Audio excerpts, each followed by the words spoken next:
Hello everyone. Today we will discuss about the coupon setup from DriveMond's promotion management. Now we're on the DriveMond admin dashboard. From here we'll go to the coupon setup of promotion management. Let's click on the coupon list. After clicking on the coupon list, we'll see the overview here. Then if we go below, we'll see all of our coupons. Then we see which coupons are active, they will shown here.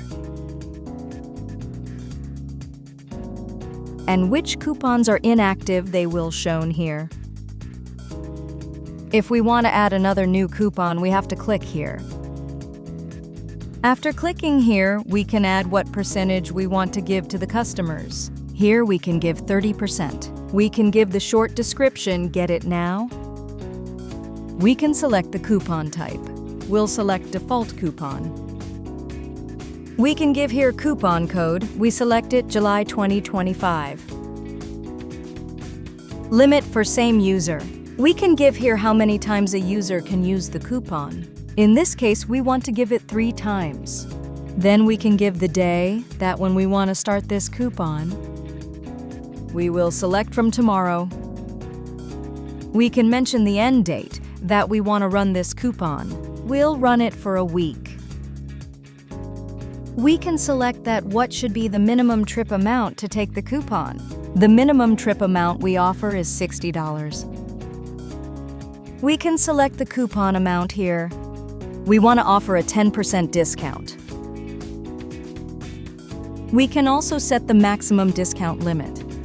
We set it at $50. We can choose the customer level. To select, we've to click the customer level. If we want to offer it to everyone, then we've to select all to offer it. We can offer it separately. Level 1, Level 2, loyal user here.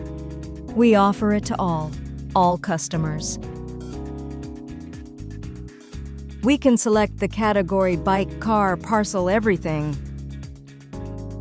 So we offer to the only car here. We can select even the zone. We select it for only Asia. Then we can submit it by clicking Submit. We will see the coupon added here. That's all for today. Thank you.